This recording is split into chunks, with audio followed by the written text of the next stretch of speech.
One word carved into wood has haunted America for 400 years, and we finally know what it means. The year is 1590.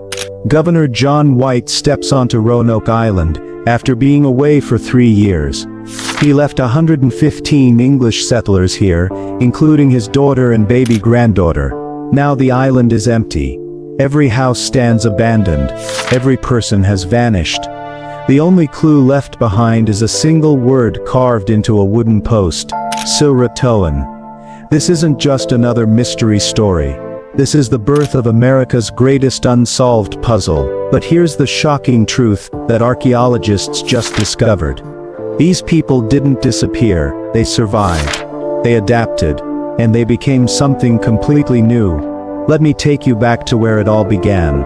England, 1587. Queen Elizabeth rules the kingdom. Across the ocean, Spain is getting rich from gold and silver in the New World. Sir Walter Raleigh has a bold plan.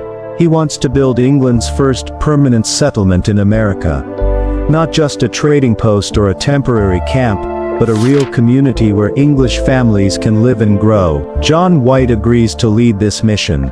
He's an artist who draws maps and paints pictures of native peoples. He's also a father and soon-to-be grandfather. His daughter Eleanor is married to Ananias Dare, and she's pregnant with what will become the first English child born in America. The journey across the Atlantic Ocean takes months. Imagine being stuck on a wooden ship with 115 other people, facing storms, disease, and the constant fear of Spanish attacks. When they finally see land, their relief is overwhelming. Roanoke Island looks perfect, surrounded by dangerous shallow waters that will protect them from enemy ships, with fresh water, good soil, and native tribes who had traded with earlier English visitors. But paradise quickly turns into a nightmare. The settlers arrive too late in the growing season to plant proper crops. Their food supplies are running out fast. The local tribes remember the violence from previous English expeditions, and don't trust these new arrivals. Raids become common. The colonists find themselves trapped between starvation and warfare. Winter is coming, and Governor White makes the hardest decision of his life. He must sail back to England to get help, supplies, and more settlers. This means leaving his pregnant daughter in one of the most dangerous places on earth. Eleanor gives birth to Virginia Dare just days before her father prepares to leave. White holds his newborn granddaughter knowing he might never see her again. Before leaving, White makes a crucial agreement with the colonists. If they need to abandon the island, they must carve the name of their destination into a tree or post. If they're in immediate danger, they'll add a cross above the name. It seems like a simple plan that can't fail. White's return trip to England becomes a disaster. Pirates attack his ship, stealing supplies and nearly killing him. When he reaches England, he finds a nation preparing for war. The Spanish Armada is gathering to invade England. Queen Elizabeth has taken every available ship for defense. White begs for help, but officials tell him that England's survival comes first. A handful of colonists in America will have to wait. 1 year passes, then 2, then 3. White tries everything to organize a rescue mission. He watches seasons change, knowing his daughter and granddaughter are facing unimaginable hardships. The guilt eats at him. He promised to return quickly, but war, politics, and money problems keep him trapped in England. Finally, in 1590, White manages to get passage on a ship heading to America. It's been 3 years since he left. What he finds when he arrives destroys him. The fort is abandoned. Houses stand empty with doors hanging open. Weeds have taken over gardens. Wildlife lives in the abandoned buildings. Most devastating of all, there are no people anywhere. No bodies, no signs of battle. No clue about what happened to 115 human beings. The only evidence is that single word carved into a wooden post: CROATOAN. There's no cross above it, which means the colonists weren't in immediate danger when they left the message. But where did they go? CROATOAN is the name of a nearby island, now called Hatteras Island, and also the name of the friendly tribe living there. White desperately wants to sail to CROATOAN Island to search for his family. but a violent storm threatens to destroy his ship. His crew refuses to risk their lives further. With a broken heart, White is forced to abandon his search and return to England. He dies never knowing what happened to his daughter, granddaughter, or the colonists he left behind. For centuries, this mystery captured imaginations worldwide. Theories poured in from everywhere. Some said hostile tribes killed the colonists. Others believed they starved during a harsh winter. More exotic ideas included Spanish raiders, hurricanes, or even supernatural forces. The mystery became American folklore, a story that combined tragedy, adventure, and the unknown. But in 2012 everything changed. Researchers at the British Museum were studying John White's original map when they made an incredible discovery. Using special lighting, they found hidden symbols that were invisible to normal eye. These secret markings showed the locations of two small forts about 50 miles inland from Roanoke Island. White had left a treasure map for future generations. Dr. Nicholas Lucchetti and his team immediately began digging at these locations. They called them Site X and Site. What they found shocked the archaeological world. At Site X, they uncovered pieces of English pottery, ceramic fragments, and other items clearly from the late 1500s. These weren't random pieces of junk. They were evidence of a real settlement where English colonists had lived for months or years. Site Y revealed even more amazing discoveries. Ceramic pieces from Spain, the Netherlands, and England told a story of international trade. The colonists hadn't just survived, they had built trade networks spanning the Atlantic. Most importantly, they found no English tobacco pipes, which were everywhere at Jamestown and other early 1600 settlements. This strongly suggested the site was older than Jamestown, making it a perfect match for the Lost Colony. Meanwhile, on Hatteras Island, Scott Dawson and his team were making their own remarkable discoveries. They found 16th century weapons, writing tablets, and pieces of an Elizabethan sword.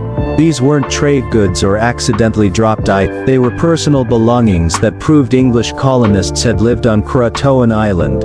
The evidence was building from multiple directions, but it created a new puzzle. If the colonists went to CROATOAN Island, how did English artifacts end up 50 miles in? The answer lies in understanding what really happened to these desperate people.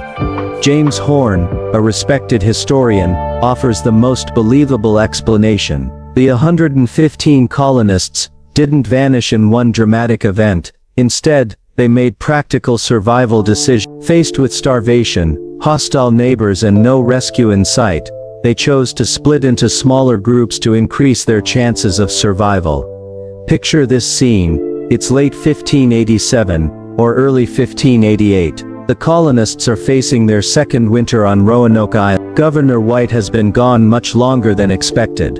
Food is running out. Local tribes are becoming more hostile. Spanish raids are rumored. The colonists face an impossible choice: stay together and risk everyone dying, or split up and hope some might survive. Some colonists, perhaps led by Ananias Dare, decided to head inland toward the sites White had secretly marked on his map. These locations, near existing native settlements, offered possibilities for trade, protection, and farming. The journey would be dangerous, requiring them to travel through unknown territory, while carrying their few remaining possessions. Others, possibly including Eleanor Dare and baby Virginia, chose to seek refuge with the CROATOAN people. This decision required incredible courage. These English colonists had to trust their lives to people whose culture and language they barely understood. But the CROATOAN tribe had been friendly to previous English expeditions, and their island location offered protection from Spanish raids and hostile mainland tribes. The archaeological evidence supports this theory perfectly. At the inland sites, pottery and ceramic fragments tell a story of people trying to maintain their English identity while adapting to new circumstances. The international trade goods suggest these colonists established connections with native trading networks,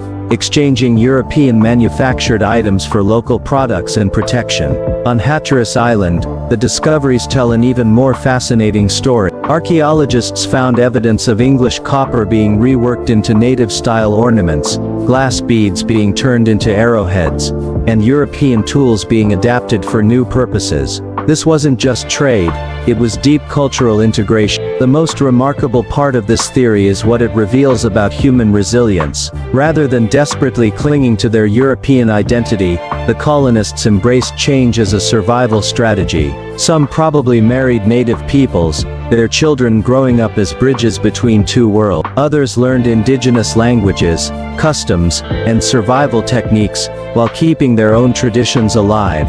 This process wasn't easy. The colonists faced language barriers, cultural misunderstandings, and constant stress from living in an alien environment. Some died from disease, violence, or harsh frontier conditions. Others were separated from their families forever, never knowing their loved one's fate. But the archaeological evidence shows that many survived, creating new communities that blended English and indigenous elements. These mixed settlements may have lasted for decades or centuries, their inhabitants gradually becoming part of the broader native population. The English names and bloodlines may have disappeared from written history, but the people lived on, their descendants carrying forward a unique blend of cultural traditions. The story of the Lost Colony isn't about mysterious disappearance, it's about remarkable adaptation. It shows human resilience when facing impossible circumstances, and proves that survival sometimes requires the courage to become something new. The colonists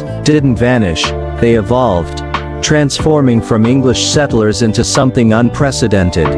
The first truly American people. Today, archaeologists continue excavating sites across the Outer Banks and inland North Carolina. Each new discovery adds another piece to this incredible puzzle. The pottery pieces, the reworked copper, the modified tools, all tell the story of people who refused to give up, who found ways to survive in a new world by embracing change rather than fighting it. The mystery teaches us that the most profound transformations happen not in grand gestures, but in quiet acts of adaptation. The colonists who landed on Roanoke Island in 1587 were English subjects of Queen Elizabeth. The people who emerged from their encounter with the New World were something entirely new, Americans in the truest sense, shaped by their willingness to embrace both their heritage and their new home. When John White found that word CROATOAN carved into the post, he thought it was a desperate clue about where to find his lost family. Now we understand it was actually a message of hope. It told anyone who found it that the colonists had chosen life over death,